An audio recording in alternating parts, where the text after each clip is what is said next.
돌아왔습니다. 최리나입니다. 오는 2일 날 있을 22통화정책회의에서 뭔가 나올 수 있다는 기대감, 이것이 오늘 시장을 추가적으로 상승하게 했습니다. 무엇보다 마리오 드라기 22 총재가 독일의 중앙은행 총재와 미리 만나서 뭔가 의견 조율을 했다라고 하죠.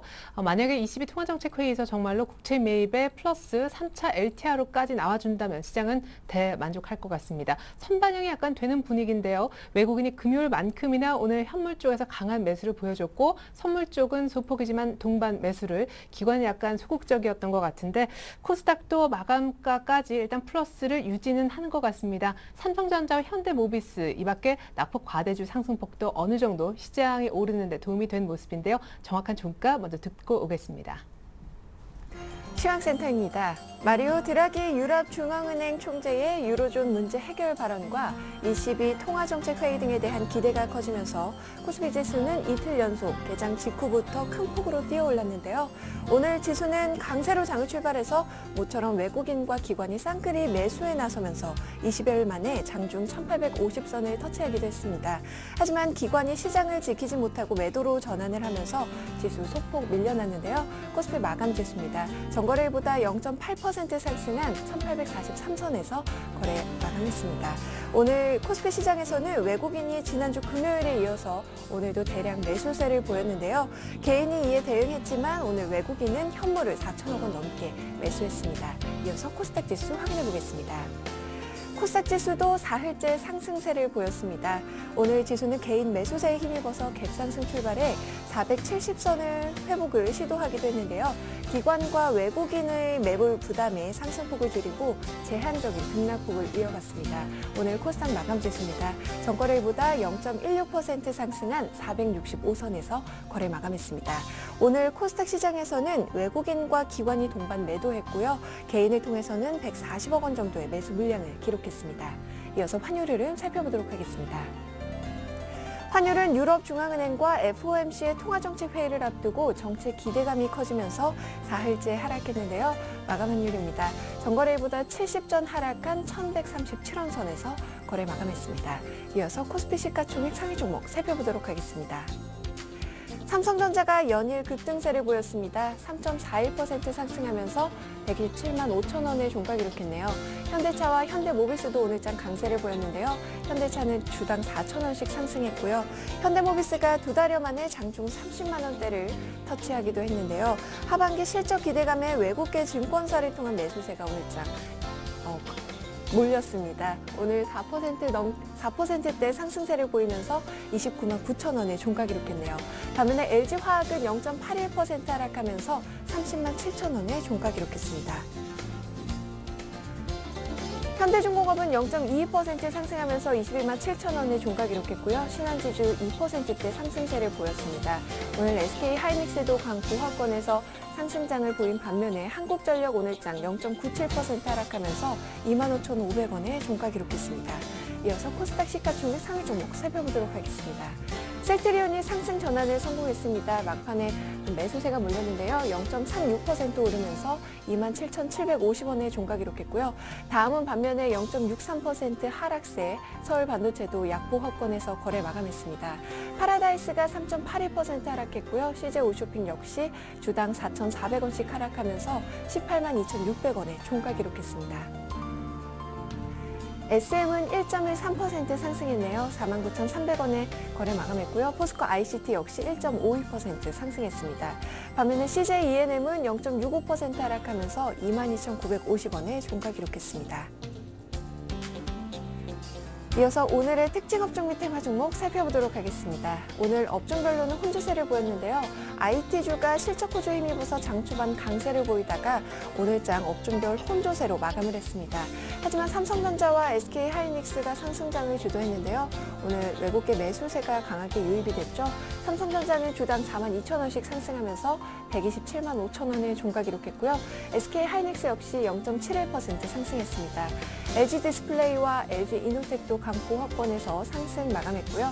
오늘 삼성 SDI가 2%대로 하락세, LG전자도 0.16% 밀려나면서 6만 1,800원의 종가 기록했습니다. KT가 800만 명 이상의 고객 개인정보를 유출했다는 소식에 통신주가 동반 하락했습니다. 오늘 SK텔레콤은 0.35% 약보 합권으로 거래 마감했고요. KT가 3%대로 하락세를 보였습니다. 32,000원의 종가 기록했네요. SK브로드밴드도 1.61% 하락한 반면에 오늘장 LG유플러스가 유일하게 상승세를 보였는데요. 외국인과 기관이 동반 매수했습니다. 2.44% 오르면서 6,290원에 종가 기록했습니다.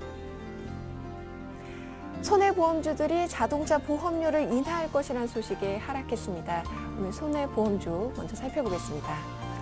삼성화재가 3.21% 하락하면서 21만 1,000원의 종가 기록했습니다. 현대해상도 3%대로 하락했고요. LIG 손해보험은 주당 550원씩 하락했고요. 동부화재도 약보 합권에서 거래 마감했습니다. 하나손해보험은 1.04% 하락하면서 5,690원에 종가 기록했습니다. 정부가 제2차 국가치매관리 종합계획을 확정했다는 소식에 오늘장 관련주가 상승했는데요. EDD 컴퍼니가 12% 넘게 급등세를 보이면서 5,000원의 종가 기록했습니다. 메디프론도 1%대로 상승했고요. 웰크론 역시 1.32% 오르면서 2,300원의 종가 기록했습니다. 오늘장 실적 발표주도 한번 살펴보겠습니다. 고려아연 먼저 살펴보겠는데요. 오늘 고려아연은 2분기 영업이익이 2,430억 원으로 전년 동기 대비 5.7% 증가했다고 공시했습니다. 하지만 주가는 3%대로 밀려났는데요. 오늘 주당 13,500원씩 하락하면서 37만 8천원에 종가 기록했습니다. LS산전 이어서 살펴보겠습니다. LS산전이 LS그룹으로 계열 분리한 이후에 분기 사상 최대 영업이익을 기록했는데요. 전년도 대비 매출은 16% 그리고 영업이익은 57% 증가했지만 주가는 오늘장 약세를 보였습니다. 1.11% 하락하면서 62,300원에 종가 기록했습니다. 마지막으로 골프존 살펴보겠습니다. 골프존은 2분기 영업이익이 245억 원으로 지난해 같은 기간보다 27.5% 늘어났다고 공시했는데요. 오늘 주가 5% 넘게 급등하면서 56,100원에 종가 기록했습니다. 오늘장 종목별 움직임도 활발했습니다. 먼저 KB금융 살펴보겠습니다. KB금융이 우리금융 입찰 포기에 이어서 양호한 2분기 실적까지 거두면서 4흘째 상승세를 보였습니다. 오늘 2.46% 오르면서 35,350원에 종가 기록했네요. 김택진 NC소프트 대표가 그동안 국내 시장에서 높은 점유율을 유지하던 업체 상당수가 도산 가능성이 있다면서 위기감 때문에 넥슨과 손을 잡았다고 밝힌 가운데 매각 이유가 불분명해 주가의 불확실성을 키워왔던 부분이 제거되면서 오늘장 상승했습니다. 2.05% 오르면서 22만 4,500원에 종가 기록했습니다. 대한항공이 한국 항공우주산업에 대한 매각 입찰에 참여할 것으로 알려지면서 오늘장 약세를 보였습니다. 주당 1,550원씩 하락했는데요. 47,800원에 종가 기록했습니다. 오늘장 하한가 기록한 대한전선 살펴보겠습니다. 대한전선이 재무 정상화를 위해서 7대1의 무상 감자와 유상 증자를 동시에 실시하기로 했다는 소식에 오늘장 하한가를 기록했는데요. 2,260원에 종가 기록했습니다. 지금까지 시황센터에서 김혜선이었습니다. 네, 외국인의 현물 순매수 규모가 금요일날 4,800억, 오늘 4,776억, 이 거래일 만에 거의 1조 가까이 샀다. 이렇게 보시면 되겠습니다. 여의도 쪽 분석을 먼저 들어보고 싶은데요. 오늘은 KTB 투자증권의 박석현 연구위원 만나보겠습니다. 안녕하세요. 예, 안녕하십니까. 네, 각국 경기 부양 기대감에 오늘 주 첫날 성적치고는 괜찮은 것 같습니다. 단기 60일 저항은 있지만 1,843선 마감됐는데 간단한 정리부터 부탁드릴게요. 예, 지수는 그 장 초반에 상승폭을 유지하는 정도에서 이제 마감이 됐고요. 추가적인 상승폭 확대는 다소 제한이 되는데 최근 3일간 주가가 좀 많이 오른 점하고 60일 이동평균선에 대한 부담 요인이 단기적으로는 그 장중에 추가 상승폭을 확대하는 데는 다소 좀 부담 요인으로 작용을 한 것 같습니다. 내용적인 측면에서 일단 IT하고 자동차 쪽의 상승세가 좀 주도를 했고요. 유럽 위기 진정 기대 요인하고 함께 은행주도 강세를 좀 보였고요. 외국인들이 좀 많이 매수한 게 눈에 띄는데 특히 이제 외국인들은 업종별로 봤을 때 IT주하고 자동차주에 매수세를 좀 집중시켜주는 모습을 좀 보였습니다. 재료적으로 봤을 때 ECB 통화정책회의에 대한 기대를 많은 전문가분들이 FOMC보다 더 거시는 것 같습니다. 우리 박석현 연구위원도 같으신지, 그러면 맞물려서 주 후반쯤이나 이번 주 안에 1,900도 가능한지요? 예, 일단 그 FOMC 회의가 좀 먼저 열리죠. 하루 일찍 이제 8월 미국 시간으로 8월 1일 날 결과 발표가 예정이 돼 있고요. 22 정책 이사회는 이제 8월 2일 날 예정이 돼 있는 건데 FOMC 회의 같은 경우는 당장 요번에 이제 FOMC 회의에서 추가적인 3차 양적 완화가 결정되지는 않을 것으로 예상이 되고 있기 때문에 상대적으로 기대 요인은 조금 적다라고 볼 수 있을 것 같고요. 반면에 이제 그 22 정책 이사회 같은 경우는 지난주부터 유럽의 주요 이제 정책 담당자들이죠. 22 그 드럭의 총재나 아니면 유로그룹의 융커 의장이나 이런 쪽에서의 어떤 구도코멘트가 상당히 좀 강력하게 나타나고 있는 상황이기 때문에 이런 부분들이 시장의 기대 요인을 좀 불러일으키는 요인으로 작용을 하고 있고요. 정책 이벤트에 대한 어떤 기대감은 이번 주 후반까지 좀 더 이어질 가능성이 높다라고 볼 수 있을 것 같고 주가의 반등 부분도 조금은 더 진행이 될 가능성이 있다라고 보고 있습니다. 다만 정책 이벤트의 어떤 결과적인 측면에서 봤을 때 기대치 이상의 어떤 수준이 나올 수 있을지는 아직은 좀 미지수다라고 보여지고요. 스페인 국채에 대한 어떤 유통시장에서의 매수 이런 부분들이 결정이 될 가능성은 상당히 높긴 하지만 그 이상의 어떤 대책들 주로 이제 근본적인 문제라고 할 수 있는 유럽 안정화 기구에 대한 은행 면허 허가라든가 아니면 유로본드 도입이나 이런 근본적인 대책 부분은 여전히 합의 부분이 지연이 될 가능성이 높기 때문에 이번 대책 같은 경우는 단기 유동성 대책에 여전히 초점이 맞춰진다라고 볼 수 있을 것 같고요. 이런 부분들은 주가에 어느 정도는 반영이 돼 있을 가능성이 높다라고 보여집니다. 따라서 일단 주가가 추가적으로 상승할 가능성은 좀 열어둬야겠지만 상승 탄력이나 상승폭 자체는 다소는 줄어들 가능성이 높다라고 보고 있고요. 22회의나 FOMC 회의 이후에 회의 결과 내용이 예상치보다 좋게 나왔을 때는 추가 상승을 이어갈 수 있을 것으로 예상이 되고 있습니다. 상승하겠지만 많이 올라왔으니까 또 그만큼 선반영돼 있고 반등폭은 좀 제한적일 수 있다. 그러면 내일 시초가 정도의 일부는 현금화하고 그 현금을 쥐고 결과를 보는 것이 낫겠군요. 전략 부탁드릴게요. 예. 일단 1900포인트에 다가설수록 일단은 단기적으로는 일단 그 수익률을 확정하는 게 좀 낫지 않을까라고 보고 있고요. 네.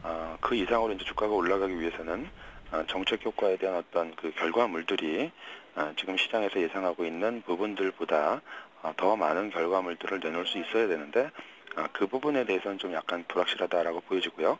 따라서 일단 정책 이벤트에서 나타나게 될 결과물들을 확인한 이후에 추가적인 시장 대응에 나서는 게 맞지 않을까 예상을 하고 있습니다.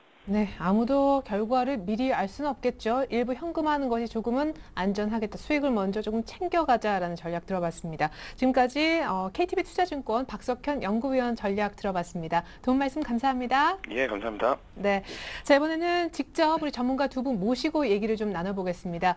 오늘 함께해 주실 두 분은요. 하나투자증권 올림픽지점의 최홍준 과장님과 텐스탁의 김선윤 대표님이십니다. 안녕하세요. 안녕하세요. 네, 두 분과 함께 나눌 시장 이슈부터 먼저 볼까요? 네, 22와 FOMC 이 결과물이 모두 괜찮다면 코스피 1900포인트 도달은 시간 문제다. 두 번째, 국내 증시 하단 다시 한번 이탈할 가능성은 낮다. 세 번째, 소외받았던 자동차주 이제 사도 괜찮을까? 마지막으로 지금도 올림픽 수혜주 접근이 괜찮은지. 자, 1900얘기 그리고 경기 부양 실질적으로 나올 수 있는지 그 결과 관련된 얘기 좀 해보고 싶은데요. 제가 이슈 읽으면 두 분 의견 보여주십시오. 22 통화정책회의, FOMC 통화정책회의 거치면서 1900포인트 도달 초읽기 국면을 볼 수 있다? 자, 좀 어려울 것이다.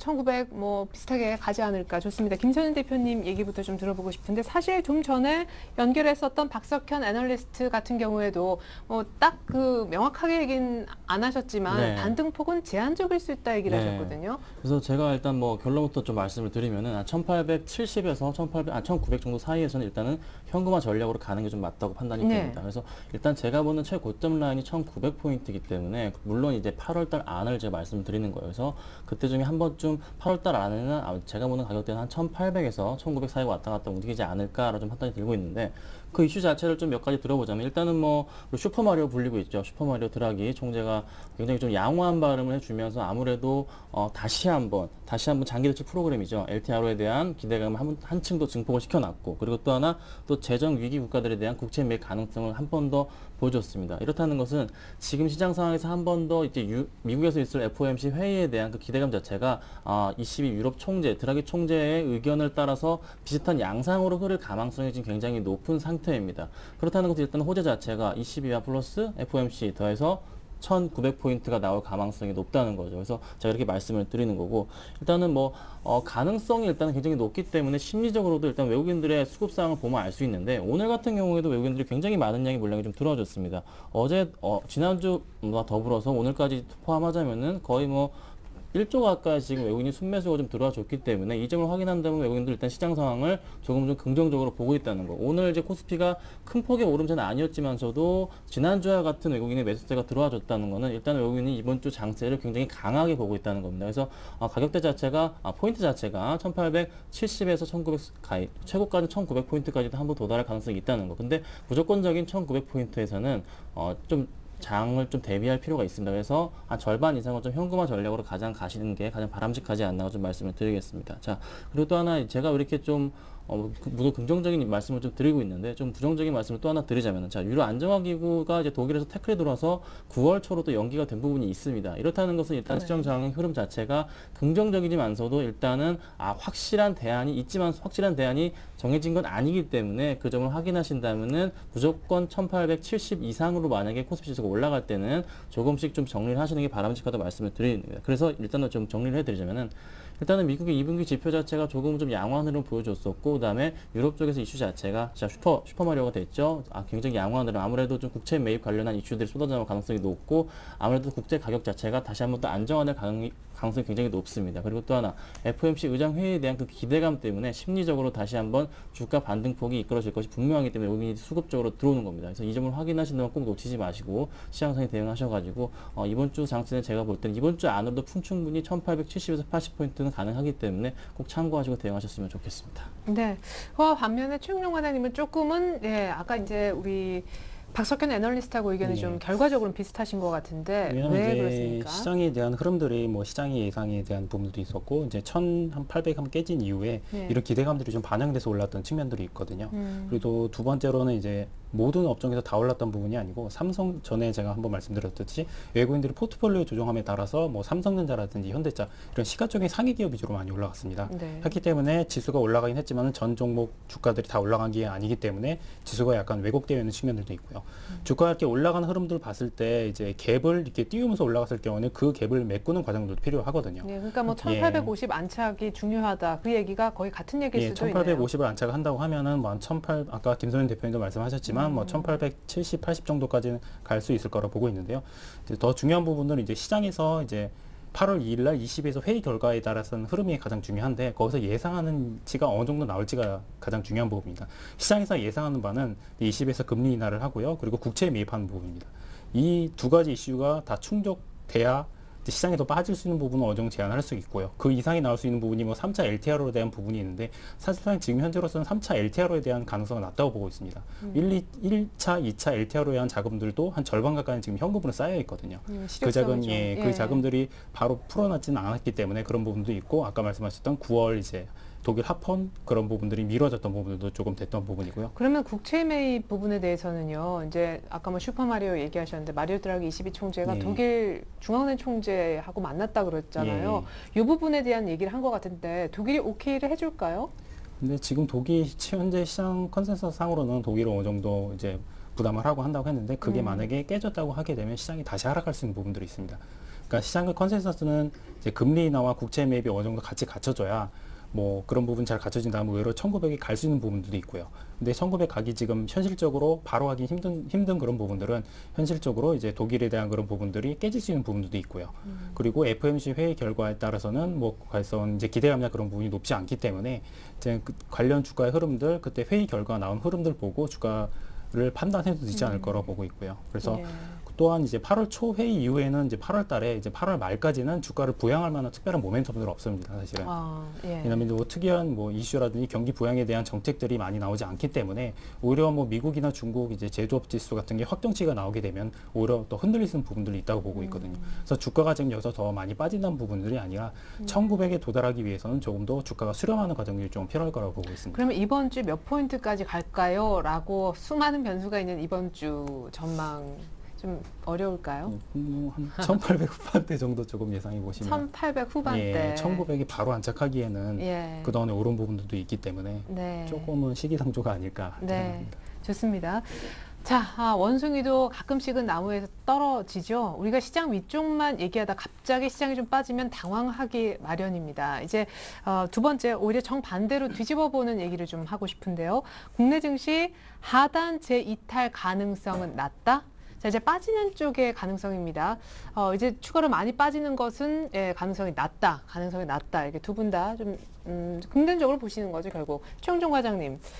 밑에서 이렇게 쑥쑥쑥 이 정도 올려놨으면 이제 뭐 많이 빠져도 한 1800? 하단이라 하시면 몇 포인트를 감안하고 5를 들어주신 거예요? 제가 저번 주에도 말씀드렸지만 장중으로는 얼마든지 1700 뭐 초반대까지도 빠질 수 네. 있지만은 종가 기준으로 1750이 쉽게 깨지긴 쉽지 않다는 말씀을 드렸었습니다. 예. 그 부분으로 전제로 말씀드렸던 게 스페인이 전면적인 구제 금융을 하지 한다는 그런 전제하였습니다. 지금 상으로는 전면적인 구제 금융까지 갈 수 있는 그런 가능성이 낮기 때문에 1750 정도를 좀 하단으로 봤었고요.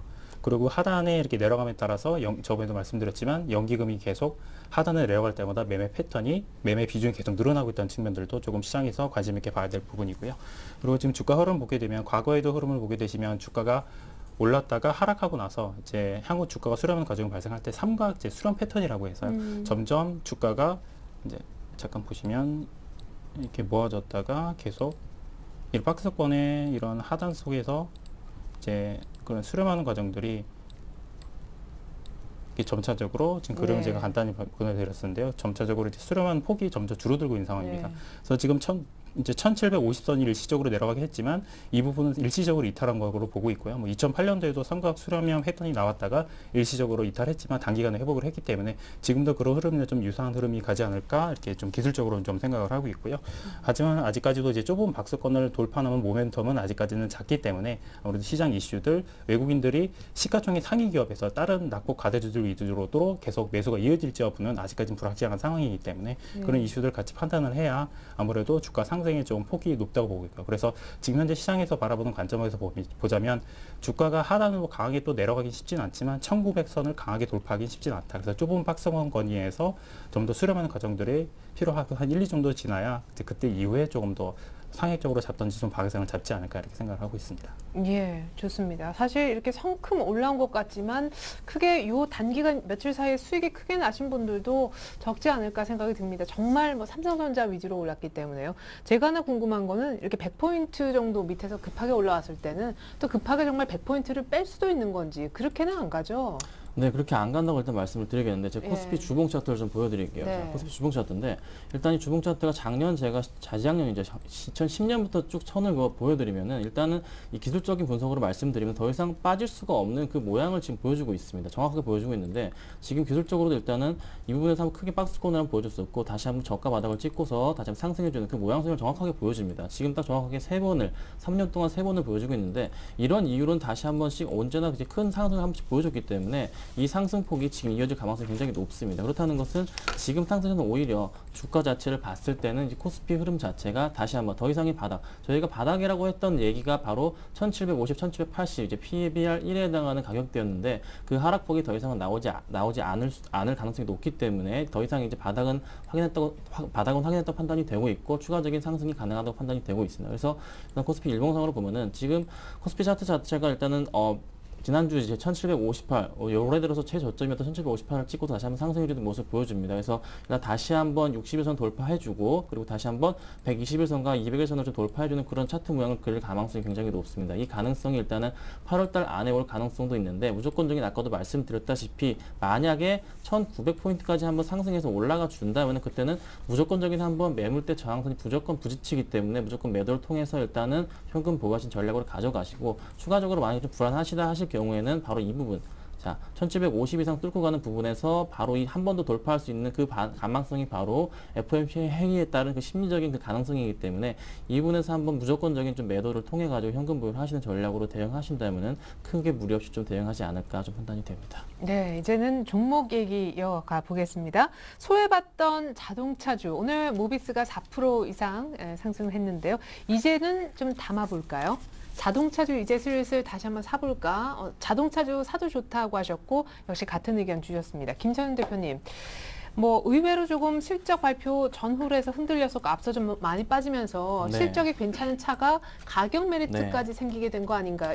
이제 일부에서 그런 분석이 있었습니다. 네, 맞습니다. 그래서 일단은 자동차주가 굉장히 좀 많이 이슈가 됐다가 전차 업종에서 최근 들어서 다시 뭐 화학 업종으로 이동을 한다는 소리가 여러 가지 말이 나오면서 주가 자체가 많이 빠졌었는데 네. 그 이동한 것 자체가 실수였다고 저는 판단이 되고 있어요. 그래서 다시 전차 업종으로 다시 또 기관들의 쏠림이, 외국인들의 쏠림이 좀 모여지는 것 같습니다. 그래서 그 시작점이 지금이 아닌가 좀 판단이 되고 있는데 일단은 뭐 2분기 실적에 대한 부분에 있어서는 아무도 이제 반론할 의지가 없고 다시 3분기 실적을 보자면은 3분기 실적 역시 굉장히 또 양호한 실적, 전분기 대비해서 또 굉장히 좋은 실적 예측치가 나와주고 있기 때문에 일단 자동차 부분에 있어서는 현대차랑 기아차는 무조건적인 조금 관심을 가질 필요가 있어 보이고 또 하나 자동차 부품주를 또 빼놓을 수가 없겠습니다. 자, 오늘 같은 경우 드디어 나와줬죠. 현대모비스가 오늘 굉장히 큰 양봉을 보여주면서 크게 상승을 보여줍니다. 하도 많이 빠졌기 때문에 자동차주가 이제 특히 자동차 부품주 중심으로 해서 너무나도 저평가되어 있는 그 부분입니다. 특히 뭐 현대차 같은 경우는 PER이 6 정도밖에 안 되고 기아차는 5 정도밖에 수준이 안 되는 그 수준입니다. 올해 예측치로 봤을 때. 그렇다는 것은 일단은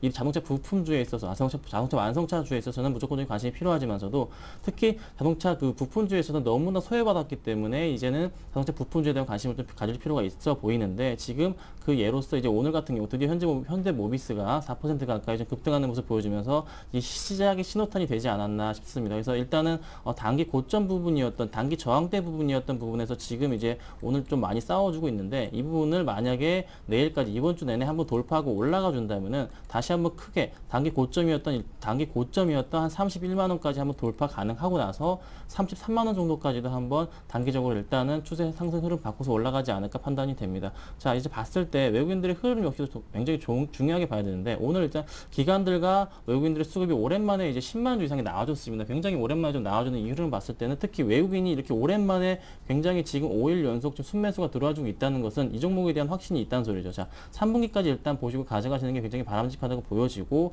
그리고 또 하나 4분기 올해 실적 역시 굉장히 양호한 흐름. 특히 일단은 뭐 기아차 말씀드리면은 K3가 나와줌으로 인해서 또 굉장히 양호한 흐름. 기아차 같은 경우가 지금 K7에 이어서 K3도 굉장히 많이 팔릴 것으로 예측되어 있는데 K3 자동차 디자인을 봤는데 굉장히 마음에 듭니다. 제가 봤을 때도 그래서 네, 영화관에도 세워놨더라고요. 네, K3가 굉장히 이쁘게 나와줘서 아무래도 일단 중국 쪽이랑 유럽 쪽이 굉장히 많이 팔리지 않을까. 다시 한번 그 현대차의 이미 이제 현대차의 실적을 뛰어넘고서 실적이 아니죠. 판매량을 뛰어넘고서 팔려주고 있는데 그 이상 되지 않을까 판단이 되고 있습니다. 그래서 기아차 같은 종목도 절대 놓치지 마시고 일단은 자동차 부품주 특히 화학 종목보다는 한 번 더 자동차 관련주가 먼저 움직이지 않을까 판단이 되고 있는 느낌이 드는 만큼 꼭 편입을 하셔가지고 좀 수익을 내셔야 되지 않을까 판단이 됩니다. 그러게 오늘 현대모비스는 외국인과 기관의 합작품이다. 수급상 그렇게 보여집니다. 일단은 수급에 어떤 손바뀜이 나타나지 않아 외국인들이 자동차를 최근에 좀 사네요. 예, 아무래도 외국인들이 그동안 이제 빠르게 사지 못했던 부분들은 네. 이제 예전에도 한번 말씀드렸지만 7월 초에 이제 현대차 상공장이 중국에서 이제 가동이 됐어야 되는데 그게 8월 달로 미뤄졌기 때문에 매도를 해서 다른 쪽으로 수익을 냈다가 다시 또 이쪽으로 지금 몰려들고 있는 상황입니다.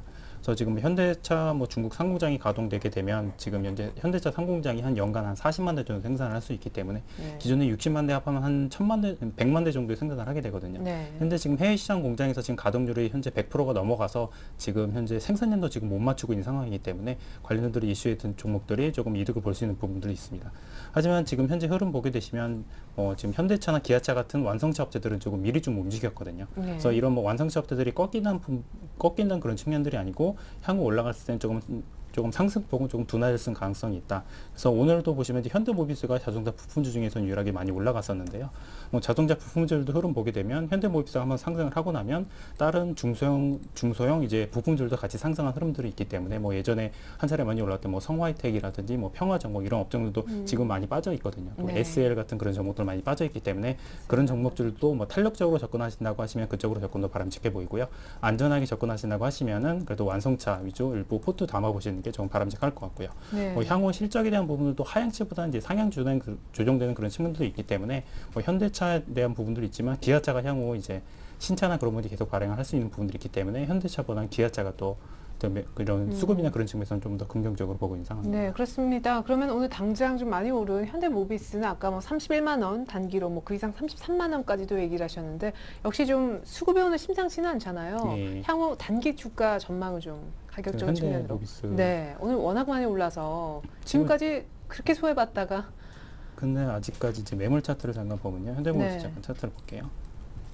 매물을 오늘 오랜만에 좀 올라오긴 했는데 여전히 네. 31만 원대 그리고 지금 짧게 봤지만 매물 차트를 길게 보게 되면 여전히 31만 원 근처에서는 여전히 매물벽이 있기 때문에 한 30만 원 후반대에서는 조금 털고 나오시는 게 역시 이제 낫지 않을까. 뭐 김전 대표님하고 의견이 같으신 것 같아요. 1차 목표가를 거의 한 31만 원 부근이라고 얘기를 하셨으니까 그 전후에서 난 좀 성미가 급하다 하시는 분들은 그거 좀 감안해서 매매하시면 좋을 것 같습니다.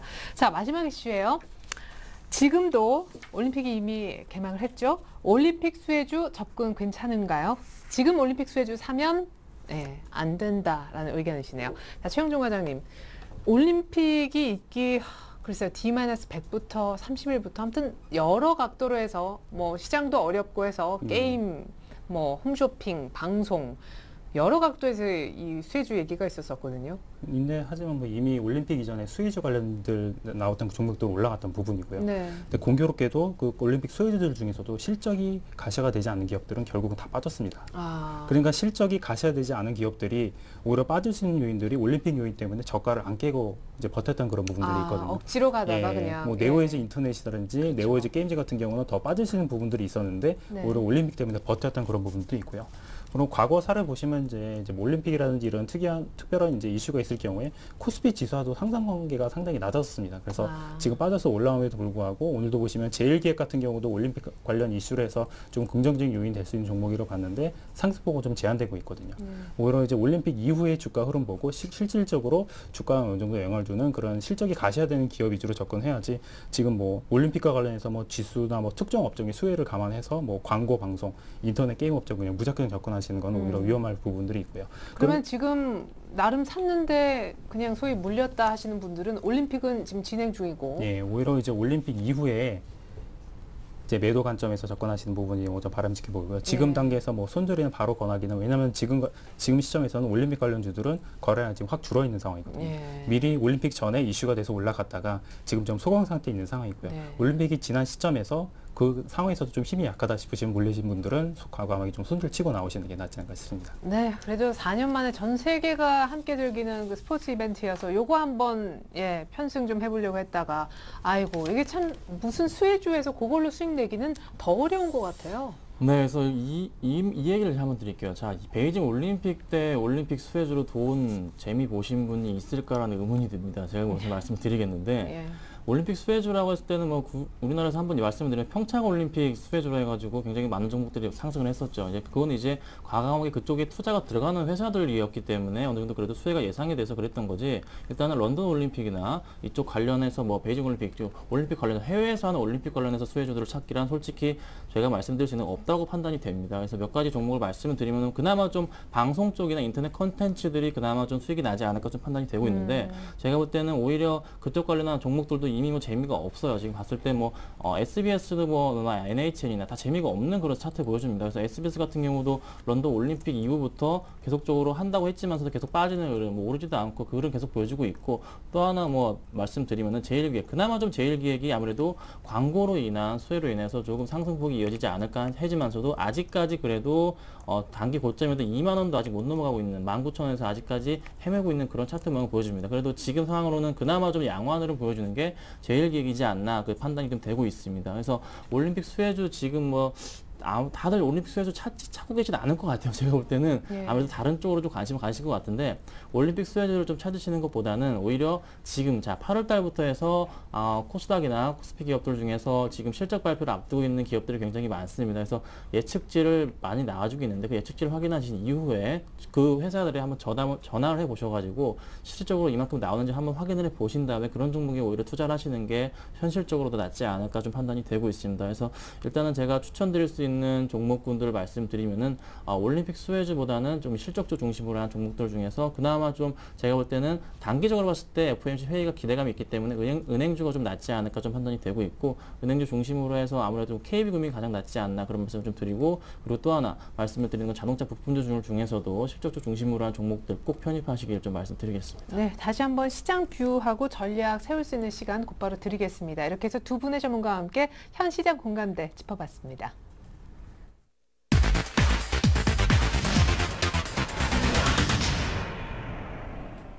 네.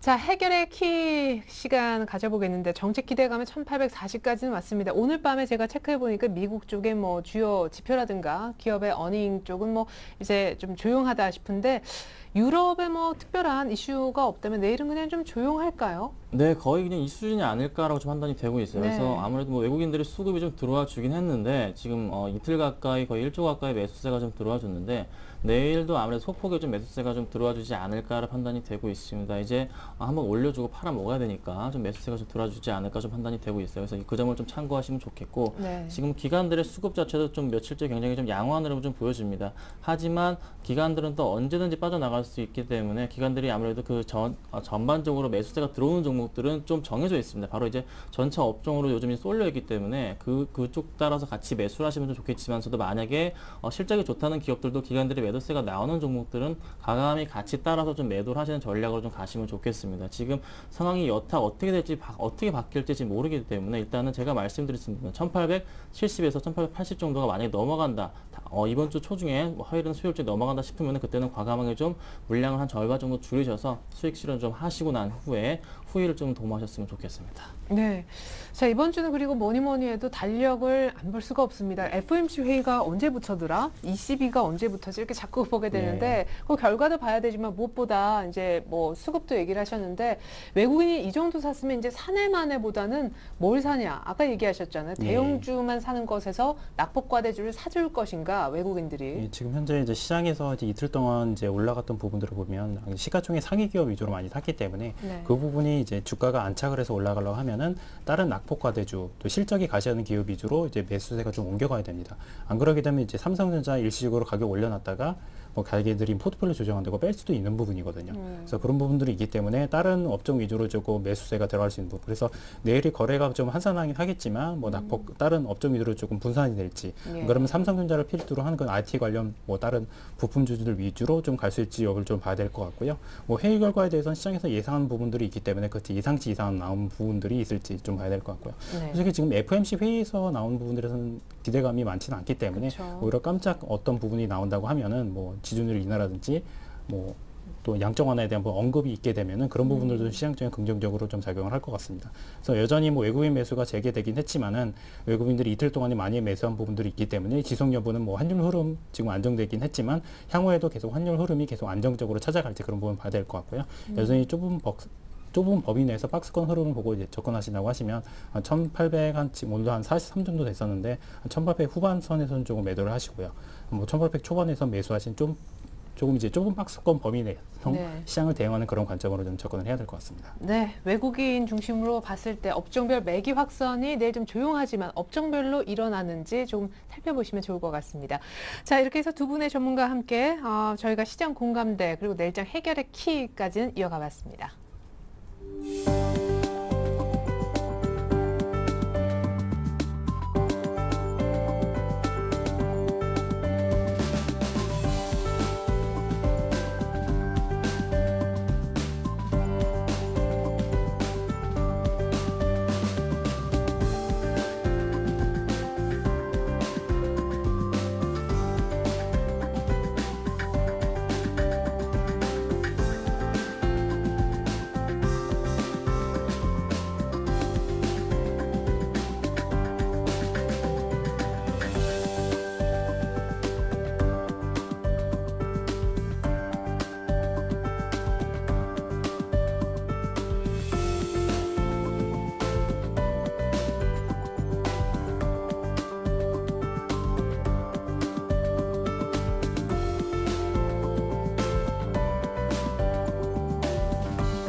네.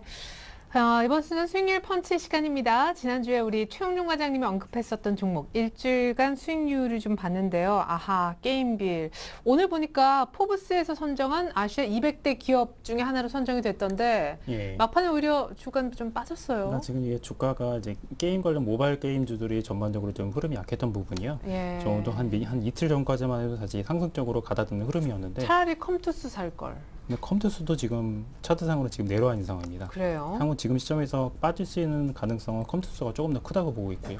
그렇게 보는 이유가 이제 한국 시장이랑 전반적인 관련성은 없지만 이제 모바일 시장으로 관련하게 되면 미국 시장에서 이제 소셜 네트워크 기업들, 뭐 페이스북이라든지 진과 같은 그런 기업들의 흐름이 부재한데 지금 이번에 이제 월가에서 실적치 잡을 때 그런 실적들이 예상보다 많이 낮게 잡는다고 말씀드렸는데 그 예상치보다 훨씬 낮게 나왔습니다. 네네. 그러니까 그게 되면 가장 큰 문제가 뭐냐면 이제 미국 시장 같은 경우는 유료 모델이 많이 없기 때문에 무료 모델만 갖고는 수익성을 창출하기가 쉽지 않다. 그런 부분이 시장에서 작용을 해서 결국 게임으로 예. 해서 돈 벌기 어렵다라는. 예, 그런 부분들이 시장에 반영이 되면서 국내 이제 모바일 게임주들도 어느 정도 영향을 미쳤는데요.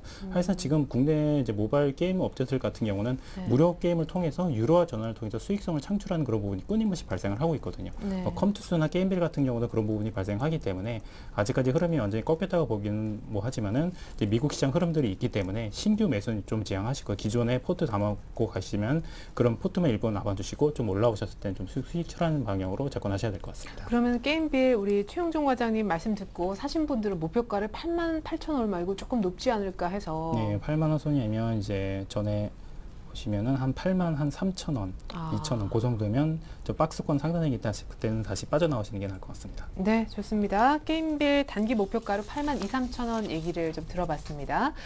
자, 지금까지 이제 지난주 종목 리뷰였고요. 오늘은 어떤 종목을 두 분 다 한 종목씩 갖고 오셨을까요? 자, 이번 주 수익률 대결은요. 우리 최영중 과장님의 두산중공업대, 김선윤 대표님의 기아차 대결로 좁혀질 것 같습니다. 아하, 차를 결국 갖고 오셨군요. 자, 기아차 설명 이전에 두산중공업 얘기 한번 들어볼까요? 예, 두산중공업은 다 아시겠지만 이제 중공업체라고 해서 조선 관련 부분에 많이 치우쳤다고 생각을 하는데요. 이제 두산중공업 같은 경우는 이제 조선 그런 업종보다는 국내 유일의 이제 발전 관련 기자재 업체입니다. 네, 이제 국내에서 이제 독점적인 시장 점유율을 갖고 있기 때문에 향후 조금 해외 시장 확대도 좀 감안하고 있는데요. 이제 발전 관련 전문업체들이 이제 수주를 많이 받는 부분이 다른 뭐 중국을 비롯한 아시아 시장입니다. 네. 그래서 그 시장의 일부분을 지금까지 유럽 시장에서 차지를 해왔었는데요. 지금 유럽 시장이 문제가 많이 생김으로 인해서 이제 아시아 시장에 발전할 수 있는 부분이 향후 좀 끊어지는 부분들이 있습니다. 네. 그래서 그런 부분들이 두산중공업으로 이어지게 되면 이슈가 될 수 있는 그런 부분들이 있고요. 두 번째는 이제 두산중공업 같은 경우는 실적이 이제 상반기에는 이제 수주가 나올 수 있는 부분들이 적고요. 하반기에 상대적으로 나올 수 있는 부분이 큽니다. 지금 1년 실적을 10이라고 하면은 이제 올해 같은 경우는 상반기에 나온 실적이 한 1.5밖에 안 됐었습니다.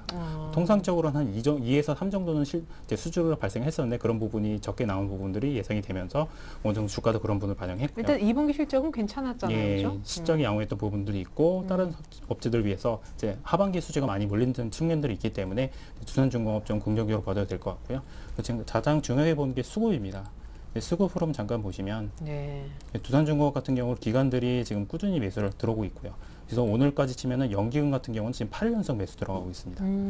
거기서 그래요. 이런 부분들에서 이제 또 기관들이 좀 접근할 수 있는 부분들 그리고 이제 두산중공업 같은 경우는 이제 기업 자체 이슈도 있지만 자회사들의 실적 개선도 어느 정도 영향을 줄 것 같습니다. 뭐 두산인프라코라든지 네. 두산엔진이라든지 이런 관련 기업들의 이제 어느 정도 지분율을 갖고 있기 때문에 그런 지분율을 갖고 있는 기업들이 같이 자회사들이 실적이 개선되고 두산중공업 수주에 대한 부분들이 계속 안정적으로 반영이 된다고 하면은 뭐 시장에서 조금 관심 있게 보고 이렇게 접근할 만한 그런 종목으로 판단이 되고 있고요. 네. 그래서 매수 접근하시는 건 내일 한 시초가 정도는 접근하셔도 좀 무난할 것 같습니다. 오늘 좀 주가가 이제 이 두산중공업 종목 주가가 좀 강하게 올라갔다고 하면은 조금 흐름 봐야 되고 했는데 오늘 이제 강하게 상승을 못했기 때문에 내일 시초가 접근하셔도 이제 무리 없어 보이고요. 손절가는 전에 이제 상승해서 조금 자리를 잡았던 바닥권에 있는 55,000원 선 좀 손절 라인으로 잡으시고요. 목표가는 전에 박스권이 내려오기 직전 가격이 한 65,000원 정도 잡으시고 대응하시면 될 것 같습니다. 네, 좋습니다. 두산중공업 연기금의 8일 연속 산다. 수급에도 키포인트가 있는 것 같네요.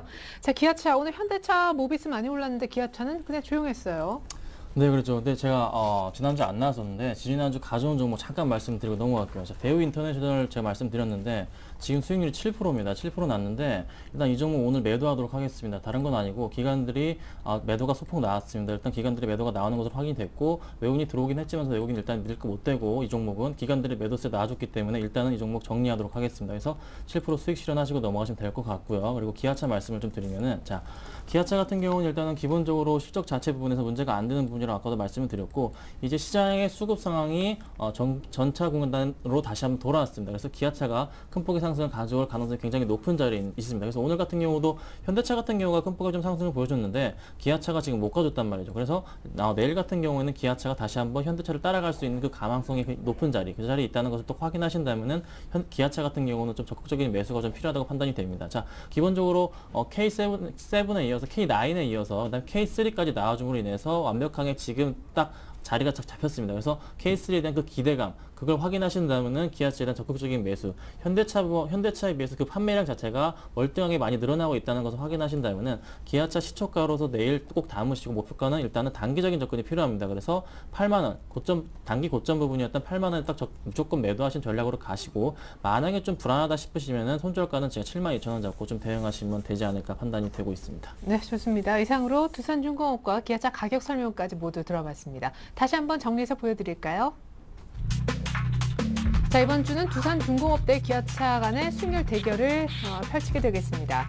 먼저 최영종 과장님이 언급하셨던 두산중공업부터 다시 한번 보면요.